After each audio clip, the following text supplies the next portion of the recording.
Indian polity की playlist में आज का जो टॉपिक अपना रहने वाला है वो रहने वाला है भारत सरकार अधिनियम 1919 एवं 1935। ठीक है, स्टार्ट करते हैं। तो भारत सरकार अधिनियम 1919 एवं 1935। तो इसमें नोट दिया हुआ है, यह टॉपिक सामान्यतः भारतीय इतिहास में पढ़ा जाता है, लेकिन क्योंकि पीएसआई के पाठ्यक्रम में यह टॉपिक भारतीय राज्य व्यवस्था वाले हिस्से में दिया गया है, अतः इन दो अधिनियमों की जानकारी यहीं पर दी जा रही है। ठीक है, अब आता है अपना टॉपिक भारत सरकार अधिनियम 1919। तो ये कालक्रम दिया हुआ है भाई। 20 अगस्त 1917 को तो मोंटेग्यू घोषणा हुई। उसके बाद मई 1919 में ब्रिटिश संसद में ये प्रस्तुत हुआ। उसके बाद दिसंबर 1919 में पारित हो गया और 1 जुलाई 1921 से ये लागू हो गया। ठीक है, तत्कालीन पदाधिकारी भारत सचिव था मोंटेग्यू, वायसराय थे चेम्सफोर्ड, ब्रिटिश प्रधानमंत्री था डेविड जॉर्ज। ठीक है, इस अधिनियम से विभिन्न आयोगों की स्थापना हुई थी, जैसे कि पहला था अपना केंद्रीय लोक सेवा आयोग। लॉर्ड ली आयोग की सिफारिश पर 1923 में केंद्रीय लोक सेवा आयोग की जो है स्थापना हुई। ठीक है, गठन 1 अक्टूबर 1926। बाद में यूपीएससी संघ लोक सेवा आयोग में तब्दील हो गया था, मतलब बदल गया था। ये सेकंड वाला है, आईसीएस की परीक्षा भारत में करवाने का प्रावधान। इससे पूर्व ये लंदन में होती थी। 1922 इलाहाबाद में परीक्षा करवाई गई। ठीक है, सीएजी कैग ऑडिटर जनरल, ठीक है, को सांविधिक दर्जा देकर सरकार से स्वतंत्र बनाया गया। हालांकि यह पद 1858 में ही स्थापित कर दिया था। फिर आता है चैम्बर ऑफ प्रिंसेस। नरेंद्र मंडल की स्थापना का प्रस्ताव रखा। इसका उद्घाटन 1921 में हुआ। ठीक है, चैम्बर ऑफ प्रिंसेस कुल 120 राजा सदस्य थे। हैदराबाद एवं मैसूर नहीं थे। ठीक है, नामकरण अलवर राजा जयसिंह द्वारा हुआ था और प्रथम चांसलर बीकानेर राजा गंगा सिंह बने थे। लोक लेखा समिति की स्थापना 1921 में। इसके लागू होने के 10 वर्ष बाद इसकी कार्य प्रणाली की जांच करने तथा उस पर रिपोर्ट देने के लिए एक सांविधिक आयोग की नियुक्ति का प्रावधान किया गया। गवर्नर जनरल की कार्यकारिणी 3/8 सदस्य भारतीय, इन्हें कम महत्वपूर्ण विभाग जैसे कानून, शिक्षा, श्रम, स्वास्थ्य या उद्योग दिए गए। ठीक है, सदस्य गवर्नर जनरल के प्रति उत्तरदायी थे एवं गवर्नर जनरल भारत सचिव के प्रति उत्तरदायी था। ठीक है, गवर्नर जनरल की शक्तियों का विस्तार किया गया।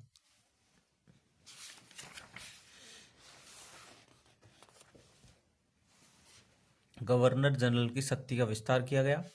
केंद्रीय विधानमंडल में कानून प्रस्तुत करने से पूर्व स्वीकृति आवश्यक। उसके बाद विधेयक पर निषेधाधिकार, वीटो के प्रयोग का अधिकार। ठीक है, विधेयक को प्रमाणित करने की शक्ति, पावर ऑफ सर्टिफिकेशन। फिर आता केंद्र में द्विसदनीय व्यवस्था, जिसमें राज्य परिषद और केंद्रीय विधानसभा। राज्य परिषद में तो क्या था, काउंसिल ऑफ स्टेट्स, जिसका कार्यकाल था 5 वर्ष। प्रथम अध्यक्ष रहे एलेक्जेंडर मोडीमैन, 60 सदस्य थे इसमें। और केंद्रीय विधानसभा सेंट्रल लेजिस्लेटिव असेंबली, कार्यकाल 3 वर्ष। प्रथम अध्यक्ष सर फ्रेडरिक वाइट, इसमें 145 सदस्य थे। ठीक है, इसमें जैसे 60 सदस्य थे तो 34 तो निर्वाचित और 26 मनोनीत। निर्वाचित में से सामान्य में 20, मुस्लिम में से 10, यूरोपीय 3 और सिख 1। 26 मनोनीत में से गवर्नर जनरल द्वारा 20 सरकारी और 6 गैर सरकारी। ठीक है, ये 145 में से 104 निर्वाचित, 41 मनोनीत।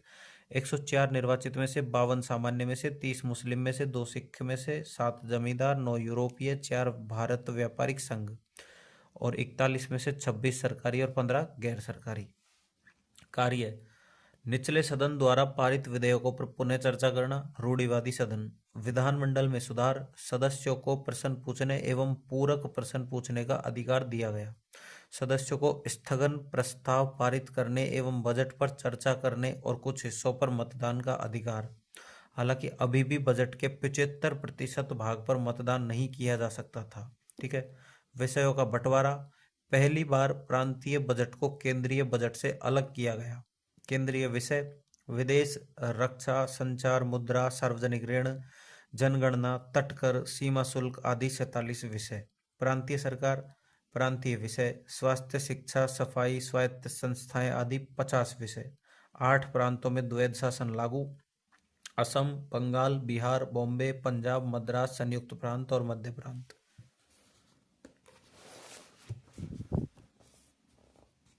उसके बाद प्रांतों में द्वैध शासन जनक थे लियोनस कर्टिस। विषयों का विभाजन, ठीक है, आरक्षित और संरक्षित विषय थे सिंचाई, व्यापार, वाणिज्य, वित्त, पुलिस, छापे खानों पर नियंत्रण और भू राजस्व, कारखाने आदि। ठीक है, इनका प्रशासन गवर्नर द्वारा नौकरशाहों की कार्यकारी परिषद के माध्यम से संचालित किया जाता था। और अनारक्षित हस्तांतरित विषय स्वायत्त शासन, स्वास्थ्य, शिक्षा, कृषि। ठीक है, इनका प्रशासन निर्वाचित सदस्यों में से नामित मंत्रियों के अधीन था। प्रांत में संवैधानिक तंत्र के विफल होने की स्थिति में गवर्नर हस्तांतरित विषयों का प्रशासन भी अपने हाथ में ले सकता था। विधानमंडल में सुधार, प्रांतीय विधान परिषदों का विस्तार किया गया। अधिकतम सदस्य बंगाल 40 और न्यूनतम सदस्य असम 53। ठीक है, प्रांतीय विधान परिषद में निर्वाचित सदस्य 70% और मनोनीत सदस्य 30%, जिसमें से 20% तो सरकारी प्रतिनिधि और 10% गैर सरकारी प्रतिनिधि। महिलाओं को मतदान का अधिकार दिया गया। प्रांतीय विधान परिषद को बजट अस्वीकार करने का अधिकार दिया गया, किंतु गवर्नर को यह विशेष शक्ति थी कि वह अस्वीकृत बजट को भी पुनः लागू री एनेक्ट कर सकते हैं। गवर्नर की शक्तियां वीटो शक्ति, अध्यादेश जारी करने की शक्ति, पूर्व स्वीकृति की शक्ति। अब आता है अपना दूसरा वाला, जो भारत सरकार अधिनियम 1935 था, उसके बारे में देखते हैं। कुल 321 अनुच्छेद, 14 भाग और 10 अनुसूचियां। साइमन कमीशन नवंबर 1927 में गठित। लॉर्ड बिरकेनहेड द्वारा गठित आयोग, जिसकी अध्यक्षता जॉन साइमन ने की थी। ठीक है, ब्रिटिश पीएम स्टैनले बॉल्डविन। 7 सदस्य अंग्रेज, जॉन साइमन, क्लेमेंट एटली, हार्टसॉर्न, लेवी लॉसन, लेन फोक्स, कैडोगन और हावर्ड। ठीक है, संघीय शासन व्यवस्था, संघ का गठन, 11 प्रांत, 4 चीफ कमिश्नरेट, देशी राज्यों को मिलाकर संघ बनाने की परिकल्पना। ब्रिटिश भारत के प्रांत अनिवार्य सदस्य, देशी रियासतें स्वैच्छिक सदस्य। और संघीय विधान संरचना द्विसदनीय, एक तो राज्य परिषद, एक संघीय सभा जो कि काउंसिल ऑफ स्टेट्स। कुल सदस्य इसमें 260 थे, जिसमें से 156 ब्रिटिश भारत से और 104 देशी रियासतों से। ये राजाओं द्वारा नामांकित थे। और ब्रिटिश भारत से 150 तो निर्वाचित प्रत्यक्ष चुनाव द्वारा और 6 गवर्नर जनरल द्वारा नामांकित।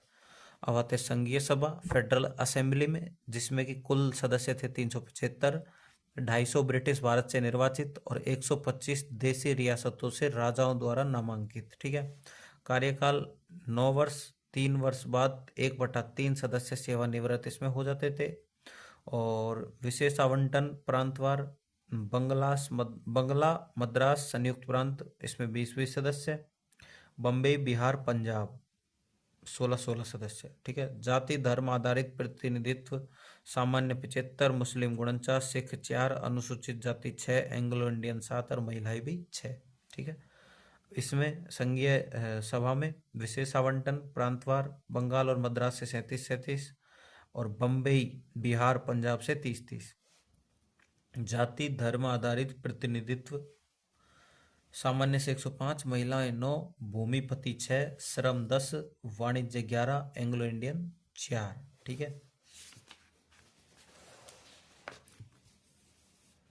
उसके बाद आता है विषयों का बंटवारा 7वीं अनुसूची में। संघ सूची में 59 विषय, प्रांतीय सूची में 54 विषय, समवर्ती सूची में 36 विषय। अवशिष्ट विषय गवर्नर जनरल के पास थे। संघीय न्यायालय स्थापना 1 अक्टूबर 1937 को 1935 के अधिनियम के अनुसार। संरचना, एक मुख्य न्यायाधीश प्लस 6 न्यायाधीश। नियुक्ति ब्रिटिश क्राउन द्वारा। प्रथम मुख्य न्यायाधीश मॉरिस गोयर। ठीक है, सेवानिवृत्ति आयु 65 वर्ष। हटाने का तरीका, प्रीवी काउंसिल की जुडिशियल कमेटी न्याय समिति की अनुशंसा से। भौगोलिक परिवर्तन, उड़ीसा एवं सिंध को प्रांत का दर्जा दिया गया। बर्मा को भारत से अलग किया गया। बरार को मध्य प्रांत में मिला दिया गया। अदन की खाड़ी को इंग्लैंड के औपनिवेशिक कार्यालय के अधीन लाया गया। इस अधिनियम की धारा 4 में कमांडर इन चीफ की नियुक्ति प्रक्रिया दी गई है। भारत में महामहिम की सेनाओं का एक कमांडर इन चीफ होगा, जिसे रॉयल साइन मैनुअल के तहत वारंट द्वारा नियुक्त किया जाएगा। प्रांतीय प्रावधान, प्रांतों को स्वायत्तता प्रदान की जाएगी। प्रांतों को पहली बार अलग संस्थाओं के रूप में मान्यता दी गई। प्रत्येक प्रांत में एक कार्यकारी और विधायिका का प्रावधान किया गया। प्रांतों में द्वैत शासन को समाप्त कर दिया गया तथा उत्तरदायी शासन की स्थापना की गई। 11 में से 6 प्रांतों में द्विसदनीय विधानमंडल का गठन किया गया, जिसमें से बंगाल, बॉम्बे, मद्रास, बिहार, संयुक्त प्रांत और असम। प्रांतीय स्तर पर लोक सेवा आयोग की स्थापना। 1935 एक्ट को दी गई संज्ञाएं। जवाहरलाल नेहरू द्वारा दासता का अधिनियम एवं बिना इंजन वाली रेलगाड़ी जिसमें ब्रेक हैं। जिन्ना ने सड़ी हुई योजना। मदन मोहन मालवीय ने बाहरा रूप से जनतंत्रवादी एवं अंदर से खोखला। श्री राजगोपालाचारी ने द्वैध शासन प्रणाली से भी बुरा। ठीक है। एटली ने अविश्वास का प्रतीक। ये हो चुका है अपना कंप्लीट। ठीक है। 1919 और 1935 भारत सरकार अधिनियम। ठीक है। नेक्स्ट टॉपिक जल्दी लेके आऊंगा। Thank you.